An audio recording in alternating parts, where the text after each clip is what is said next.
Hey, how you doing? I hope you're well. I'm Deanna and welcome to my channel.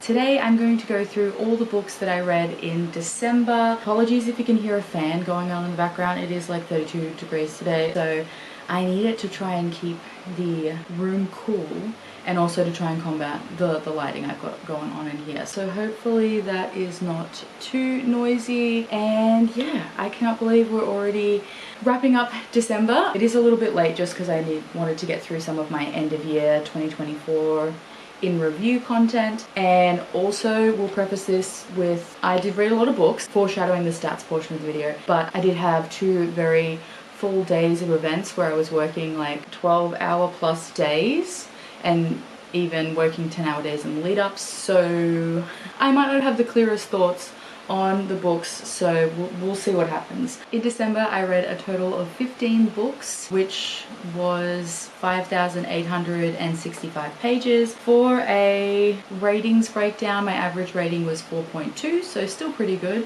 I gave 2 books 5 stars, 4 books got 4.5 stars, 6 books got 4 stars, and 3 books got 3.5 stars. For genres, no surprise here, the same kind of genres we're used to. We had 6 paranormal, 6 romance, 1 historical fiction, and 2 fantasy romances. For my formats, I'm not at all surprised that there's no physical reads, just with work and it being easy to go digital. So I had 4 ARCs, 4 audiobooks, and 7 ebooks. And then lastly, for my series versus standalone, I don't think I did very well on my goal to read only sequels in the last 2 months, but hey, we attempted it and it is going to be my priority for 2025. So I had 2 standalone books, 7 first books in the series, and 6 sequels. So with all that out of the way for my stats, let's get into my last wrap up of 2024. The first book I read was Howl by Allegra Hall, and you know me, Allegra Hall is an author I discovered this year and have completely loved, and this is actually a prequel story to A Wolf in the Garden and follows Van's parents, which was so interesting because I hated Van's dad, Weston, with a fiery passion, but Allegra did it. I'm now in love with this man. I just adored this one. We got to see more of the first realm, which is where the more fantasy elements of this world reside, and I love seeing how Weston and Bronte's star-crossed lovers moment happen, especially because in A Wolf in the Garden, Weston really comes across as like this gruff, cold alpha, where Bronte really is this like beautiful soul, and she's a witch and a werewolf rather than being a shifter, so it was interesting to get an insight into their dynamic. So Bronte is the heir to the werewolf ruling family and the heir to the coven, and her grandmother has put like some very ridiculously high standards on her, but she has been absolutely fascinated by the second realm, or the human realm, her entire life. And I forgot to mention that this is set in the 90s, and just the sprinkle of elements that Allegra included in really kind of gave that 90s feel. Like Bronte is smuggling in VHS tapes so she can watch movies, and it's just amazing. So when a gaggle of rogue pixies steal a very valuable artifact, an heirloom, they open up a portal into the second realm to escape. Bronte, without thinking, just charges after them, and she ends up in New York, which leads to Weston, who she knows instantly is her fated mate, and actually knows that because she's been having visions of him. And basically she thought he was a werewolf, and what she didn't expect was that he was actually a wolf shifter and a alpha of his own very powerful clan. Weston is also equally perplexed because he can't deny the fact that Bronte is his fated mate. However, there is some deep-seated prejudice between werewolves and wolf shifters, so he is kind of struggling with that a little bit at the start. He is a ruthless leader of his pack, and he's also a billionaire who runs a tech conglomeration in Silicon Valley, and they are powerfully drawn together, and they face a lot of obstacles from both families and packs and conflicting duties. He is the alpha of his own pack, but so is she, essentially being the heir apparent to her grandmother's coven. I just devoured it. I loved getting to see a little bit more into the werewolf and shifter dynamic and what happened to cause that rivalry.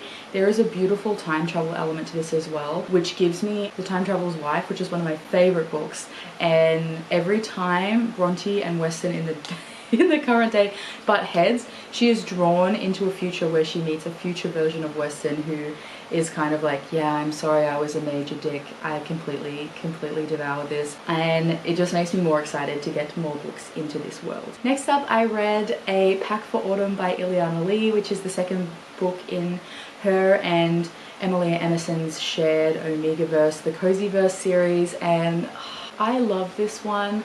I don't think I have read someone who does sweet Omegaverse with a whole heavy dose of trauma and healing quite like Ileana Lee does. And in this we are following Ivy Winter, who is a teacher in an Omega, and her job completely consumes her life, and it's something she loves. She teaches the 5th grade and she absolutely adores it.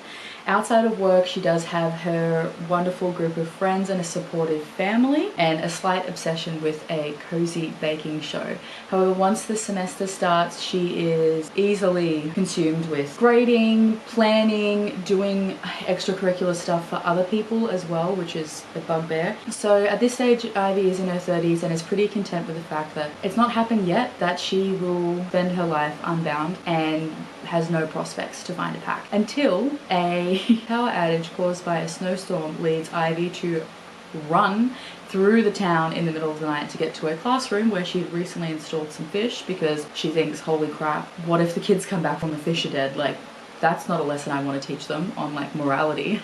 Thankfully the fish are alive, but 3 men run after her to make sure she's okay, because, you know, an unbound Omega running for their life in the middle of the night, in the middle of a snowstorm, calls for alarm. And we have Rome, who is the school's newest music teacher, his partner and beta James, who is the local vet, and we have Logan, who is an electrician. And they all rush into her classroom to make sure she's okay. She's okay until a mini heat hits, and they, with Ivy's consent, agree to help her, you know, live out her heat, and they spend a very steamy night together. Evie's a bit embarrassed by it and bails in the morning and thinks that this is something that they'll never talk about again, so is very perplexed and gobsmacked and awe of the fact that the 3 men decide that they would like to court her and form a pack. They're determined to woo her and form a pack by bringing, you know, Logan and Ivy into the fold. The only thing standing in their way is Ivy. I related so much to Ivy. I also have a habit of getting too fed into work and losing sight of work-life balance. The people at the school as well are freaking horrible and know that she's going to just say yes to stuff because she doesn't like confrontation, or she really does love her job. So there's this expectation that any task that they want to handball so that they can enjoy their work-life balance will be just a given that Ivy will do it. So I did love the fact that Rome in particular, being a teacher at the school, was doing what he can to push back and help her set boundaries and take on some of that responsibility with her. It's basically that she's constantly highly performing with a smile on her face no matter what is thrown her way, that people just expect that she can handle anything. She basically lives in a near constant state of burnout, and while their relationship is pretty rocky, she just doesn't know how to ask for help and let the guys in, and gets really defensive when they say that, you know, she should be taking time off and stuff like that, because it's all tied up to her idea of being worthy. And I do appreciate the fact that they are finally able to break through, and I love the banter and the dynamic between the guys and Logan, or James being the only better in the pack. Like, I felt like he refereed half the time, especially when Logan and Rome's like alpha instincts went out of control. He'd kind of be like, no, stop, think about it logically, and then he'd go to Ivy and be like, these idiots like this, are you okay with this? So I really appreciated him, and he's just got such a big heart. Yeah, I completely love this.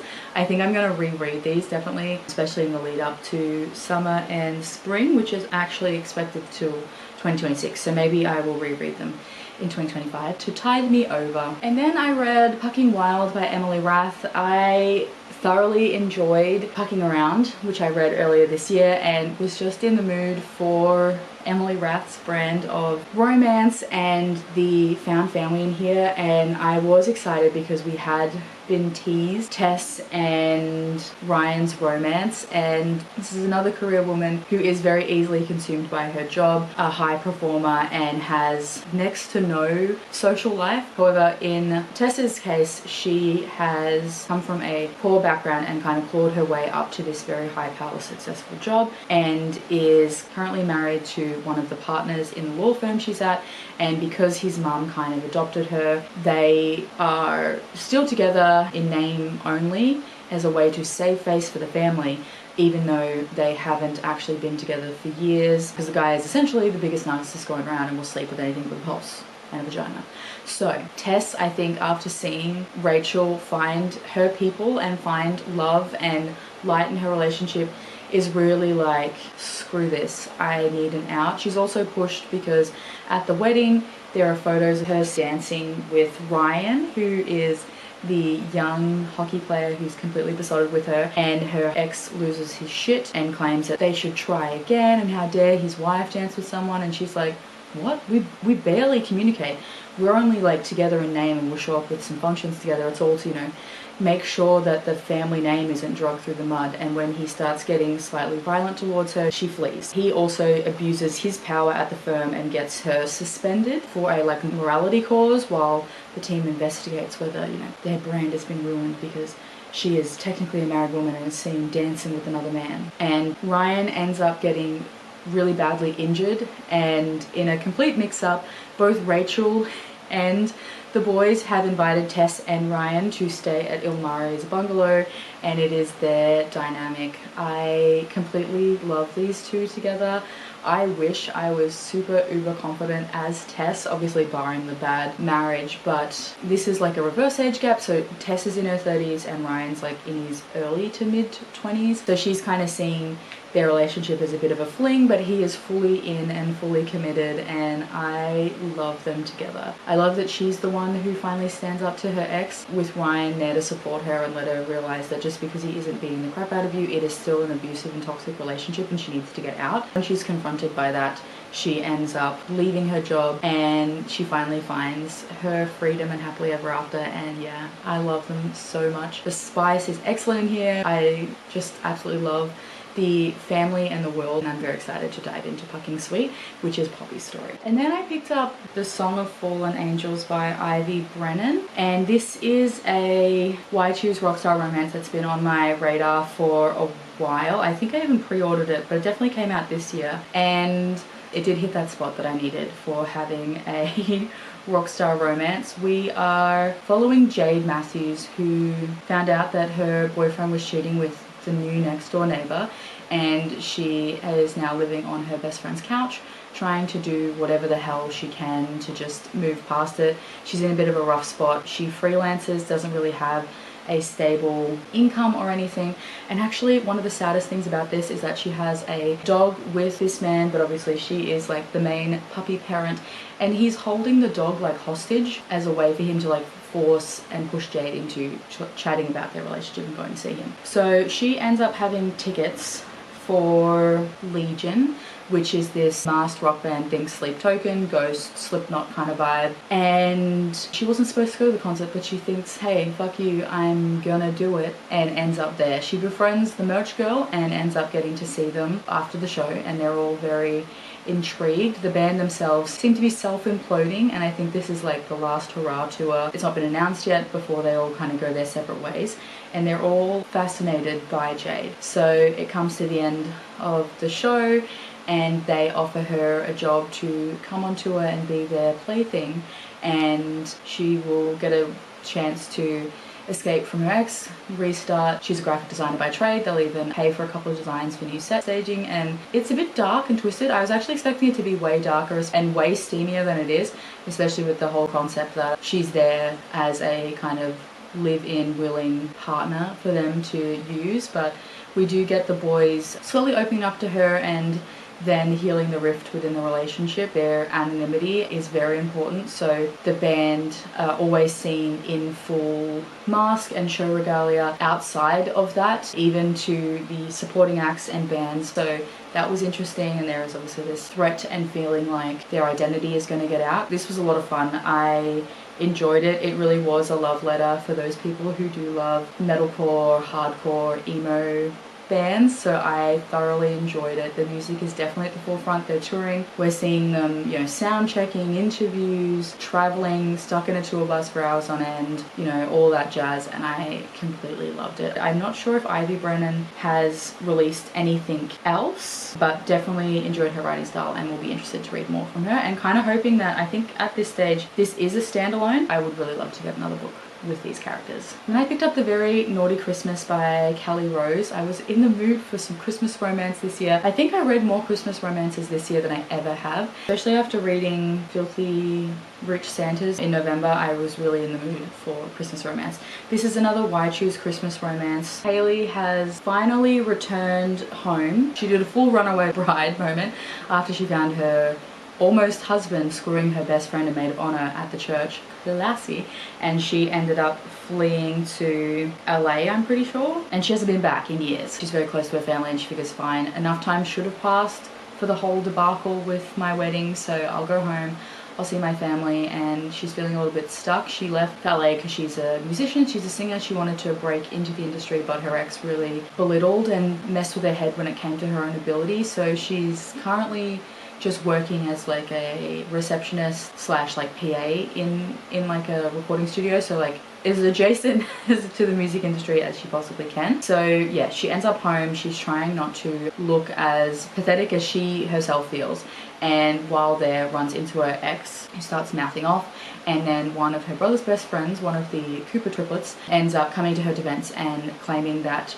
of course, Hallie's here. We're in a relationship, we've been long distance, and I finally convinced her to come home, so she's coming home to spend the Christmas with me, which is very nice and very sweet, until she has two other run-ins with nosy neighbors where the other two triplets come in to her defense and also say, yeah, I'm dating her, she's here for me. So now the town are kind of like, wait a second, which one of them are you dating? So the brothers are kind of have been into her this entire time and are kind of like, well, let's just all pretend that we're into you and we're trying to get you to choose between us as a way to screw it to your ex. Obviously, they end up going into a bit of a why choose situation. It is a steamy, fun time. So we've got a fake dating. They end up living together, forced proximity, and they find out that she has a naughty list of things that she would like to do and have be done to her.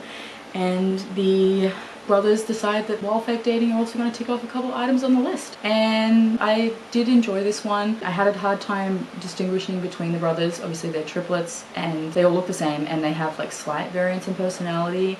There was an interesting take on the ex and his money-hungry parents who kind of run the town, and the town fighting up against this like tyrannical rich people, so that was fun. Yeah, overall, if you're looking for a Christmas read for next year and want a why choose moment, I would recommend this one. Alright, next up I have Archer by Dr. Rebecca Sharp. I'd seen this one all over Instagram as being like a comp title to Criminal Minds. I'm a Criminal Minds mega fan, so had to grab this one. This is like a romantic suspense in the first book in their Reynolds Protectorate series, and we're following Kiara McKenna, who has basically lived in like witness protection for most of her life, especially when her dad, who was high up in the Irish mob, has decided to turncoat and testify against the head of the Boston Irish mob. Basically spent years on the move. Her dad's super paranoid that they can't stay in one place. After he unfortunately passes away, she ends up at Wyoming in a small town based on one of her previous protectors and bodyguards, Archer, who was there and protecting her in that last little bit in Boston while her dad was going through the trial. And just the way that he spoke about his hometown and home state made her really nostalgic for that, because she can't really remember a time where she had that feeling. However, she has changed her name, gone undercover and all that, and is just looking to start a brand new life, start afresh. And things go slightly sideways when Archer Reynolds, the man who was assigned to protect her, is living there and recognizes that she isn't necessarily who she says she is, which is a shock to Kiara because she thought he was still in Boston, but after one big mistake really caused Archer to reflect on what happened and feel like he failed his job. He ended up back in his hometown and started a small security company with his brothers. They're in a kind of touristy part of the state, so they do have a few celebrities come in, so they're often hired for jobs like that. And the police force in their small town isn't great, so knowing that Archer did work for a huge metropolitan police, he's often called in to help assist in cases. And yeah, it is their romance. Things start going sour when there's a break-in at the post office. Kiara's PO box has been taken. They're thinking that maybe the people in the mob know where she is and are coming after her. I love that she is a tattoo artist. She's always had a fascination with art, and permanence has obviously been a big thing for her, given the fact that she has been kind of floating from town to town, keeping herself safe for years. So she's interested in the form of tattoos because obviously they are permanent. There's definitely some miscommunication that happened between them 4 years ago, but it is all outside of their control. It was also there for her protection, so that was understandable, and I did appreciate the way that they worked through that. Wasn't entirely impressed with the fact that Archer seemed to be like zeroed in on the fact that Kiara was a virgin and he got a little caveman, so that kind of made me ick. But very interested to continue on with this series because we got to meet his brothers, and I know that the last one is supposed to be like Dr. Reed, so Archer I think is definitely hotch-coded. He's your head of the team, broody, doesn't smile, except is a marshmallow for the one that he loves. December clearly was ruled by two things. It was Christmas romances and Rockstar romances. So the next book I picked up was This Fate That Guides Us by J.C. Balenka, and this is the first book in her Primordial Covenant duet. And just realizing not only were we doing Rockstars, we were doing masked Rockstars. So this is again a band that does give that Slipknot, Ghost, Sleep Token vibe, and we are in this Omegaverse world where at the moment there is a rise in some very serious religious groups who are mostly run by betters, who are believing that alphas and omegas are an abomination and are demanding that their rights be taken away.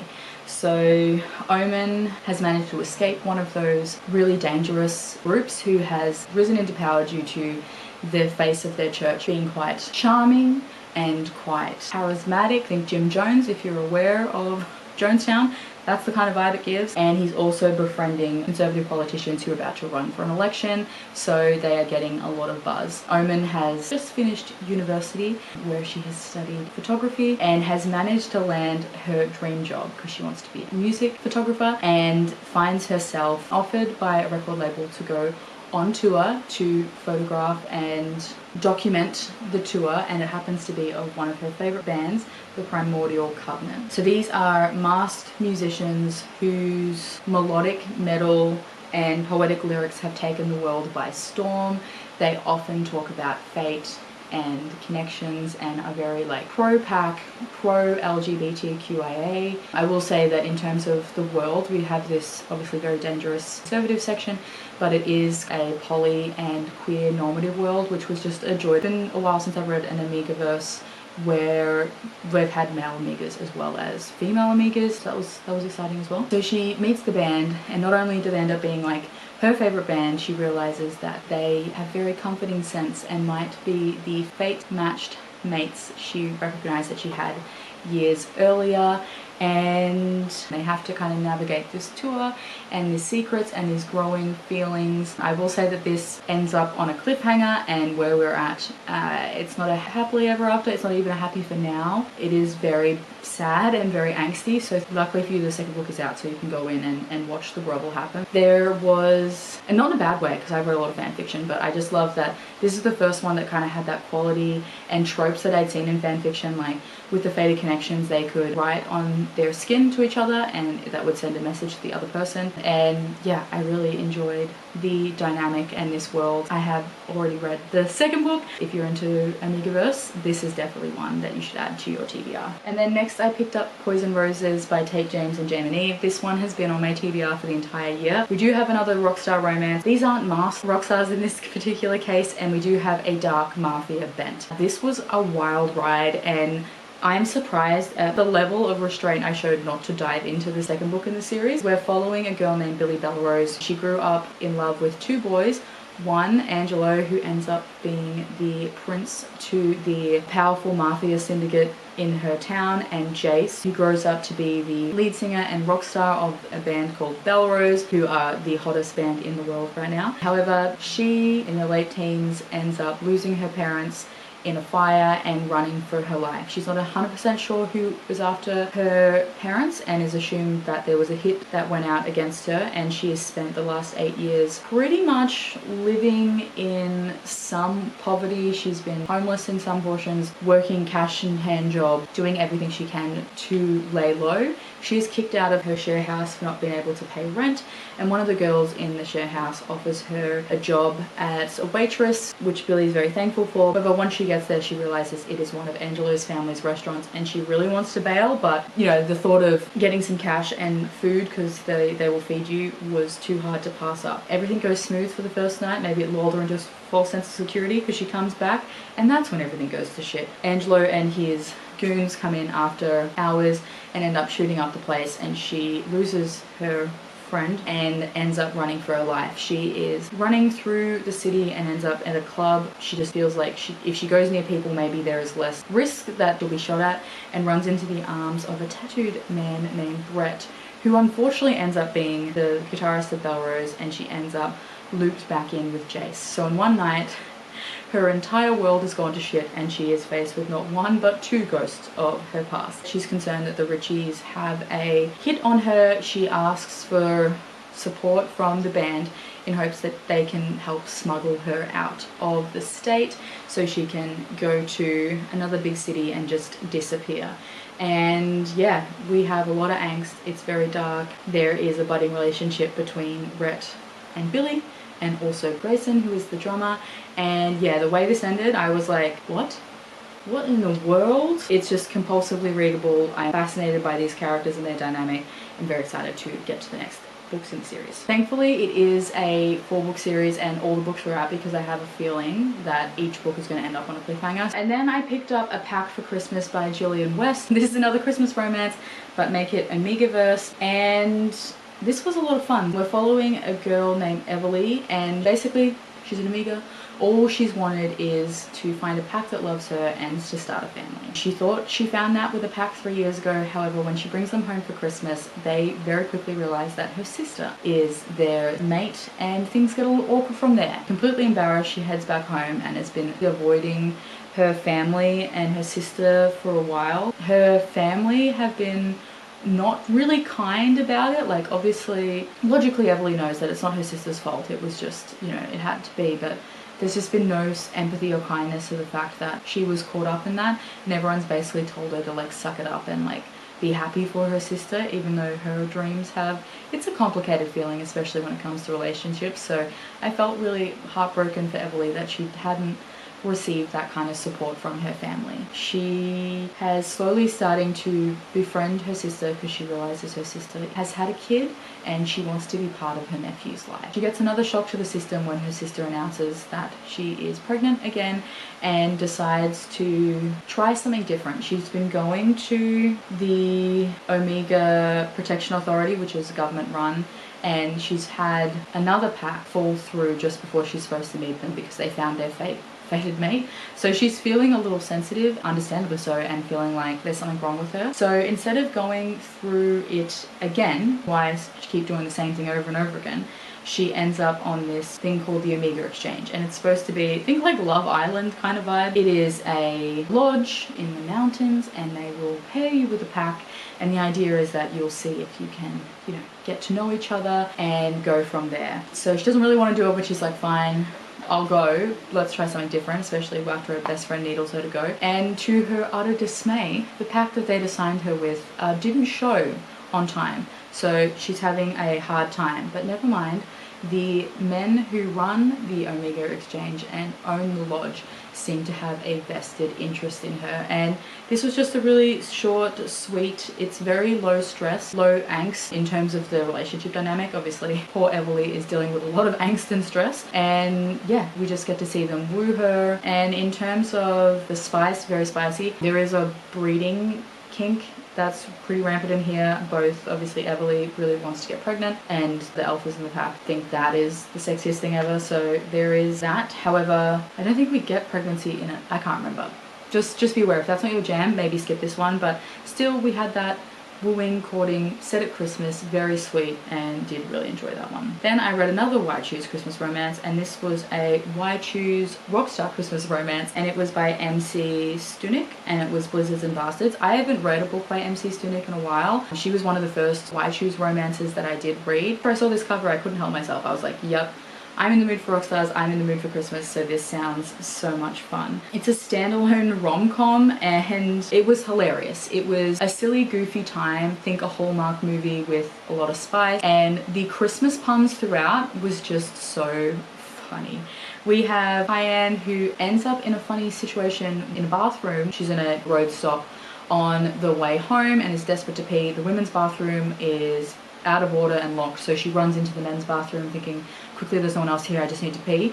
However, as she is stumbling around trying to find, finish up, find toilet paper, all that jazz, in pops her favorite band and enter a very awkward situation. She ends up escaping that. However, her car has died, and the band end up offering to tow her car and drive her to her parents' house. So she's living her like every fangirl fantasy, which I completely love, and her family is horrible. Her mother is a high-powered lawyer, politician, I'm not sure, and her dad's like this kind of well-kept trophy husband. All her family, they're attractive, they've got the best jobs, their life is going exactly planned, where Cayenne feels like she's not really living up to the expectation. She's a bit clumsy, she's a bit goofy, she's a bit nerdy, and is constantly being belittled or worse, forgotten by her family and being left out. She finally gets a good Christmas when the band end up accidentally snowed in, and she finally has people who will support her, and she gets to tick off all the Christmas wish list. And yeah, this was, again,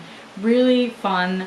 The Christmas puns are rampant throughout, which I just thought was just a fun, goofy moment. If you're not into that, you probably won't like it. So much fun. Loved it. Hilarious. And then I finished the Tomb of the Sun King, which is the second book in the Raiders of the Arcane by Jacqueline Benson. And this one, we headed off to Egypt after the events of the first book. So Ellie and Adam have made their way to Cairo and bump into Ellie's best friend, Connie, who is a very respected lady, however is super fascinated by like adventure and espionage. So when she finds out that Ellie and Adam have been kind of roped into this dangerous situation, she's like, sign me up. I am so excited. She ends up going with them to Ellie's brother Neil's site where they're excavating, and unfortunately things turn to crap very quickly. We realize that the bad guys are hot on their trail and in fact are actually monetizing this excursion, and poor Neil's whole life has been flipped upside down. His security, everything he thought he knew, he's lost his dream job, everything is going sideways. So Neil and also his colleague, who is like the foreman of the dig but also really knows a lot more about Egypt than Neil ever does, so it's kind of like his unofficial 2IC, end up also getting roped in. Yeah, this was a lot of fun. It definitely obviously had more mummy vibes being in Egypt. This didn't get a full 5 stars to me. We got the perspective of Connie and Neil, who I imagine are going to be an item together, and I did really feel sorry for Neil that his whole world had been upended. The fact that he did possibly make things worse for them was a bit shitty, but he is very reluctant to join the adventure and believe things are real. But towards the end he does realize what's happening and prove to the rest of the group that he's here to make changes and do the right thing. However, I just felt that there was too much time with Neil and Connie, considering how much I love Ellie and Adam and the way things left off and the way things are now. The pair of them are a little unsure. I was a little bit disappointed that we had more of Neil and Connie's FaceTime just because I wanted more Ellie and Adam. I'm selfish, but the adventure was just as fun. I loved the exploration of Egyptian culture. We're on the hunt for a biblical treasure this time, and just seeing the way that intersected with what they know about Egyptian mythology and Egyptian culture at the time was just really fascinating. And next up, we're off to India. Connie's grandmother is Indian, and very excited to get a look at that. I think it's going to be so much fun. And then I finished Gleam by Raven Kennedy, which is the third book in the Plated Prisoner series. As it's the third book, I won't say too much about it. It is a dark fantasy romance, which is a King Midas retelling. And in this book, we finally have Oren realizing that her gilded cage isn't necessarily what she wants it to be. She's feeling a little bit betrayed by the General Rip, who had kind of been needling her and pushing her to be more and to be who he wants her to be and who she should be, this powerful person. So we're slowly seeing her realize that she does have more power than she thinks she is, and finally unraveling the lies and manipulation that Midas has been spoon-feeding her. And there are some really dark scenes in here. Some of the stuff Midas does is fucking twisted, but the feminine rage moment at the end of this book and what she does is incredible. We do have an interesting ending. We don't know what the outcome of that is going to be, trying to be vague, and the political climate at the moment in these cities is absolutely messed. And we've got a new player onto the board with the third kingdom, I think it is, or it might be the second kingdom. This is like the desert kingdom, and her gift is that she can manipulate voices, so she can hear whispers. She kind of gives me like Littlefinger vibes, or who is it, like the Mason in Game of Thrones, the guy who with these little birds. Kind of gives me that vibe, and very intrigued to see what is going to happen in the next book. Definitely glad I stuck it out with the series, because I feel like we're finally reaching a turning point and it's getting good. And then I finally finished Beyond Those Gilded Walls by Jessica S. Taylor. This really feels like a love letter to Poe and gothic fiction, and it does have all those like deliciously gothic vibes. The horror isn't necessarily super horror like we'd expect it to be, but has that kind of gothic lyrical tint to it. And the whole setup for the world really feels heavily inspired by The Mask of the Red Death, which is my favorite Poe story. So I really just ate this up. It also is a standalone, which I just appreciate the fact that we got to see at the end Odessa and what her life was going to be like now. And there's hints that, you know, things are changing. But I felt content enough with that I didn't necessarily want a whole story about it. So I think it was just a beautiful way for us to show that Odessa did finally get her happily ever after and is now with people and surrounded by people who love and respect her, which was fantastic. But I am getting ahead of myself. So in this we are following Odessa, who lives in a kingdom of Vasia. Probably said that wrong. But they are currently suffering with a blood plague. She herself had the plague, but is one of the few survivors and has since ended up with these like black marks all over her body, which is like a dead giveaway that she is a survivor. She also is seeing these like ghostly shades. She has lost most of her hearing and is very weakened by surviving. At the start of the book, she is taking care of her mother, who since passes, and her mother has basically forced Odessa into a deathbed promise that she'll take care of her half-brothers, who never really saw her with any care or empathy, but was just like a second person to take care of them. And it broke my heart to see that her brothers came and just completely blamed her for everything that happened.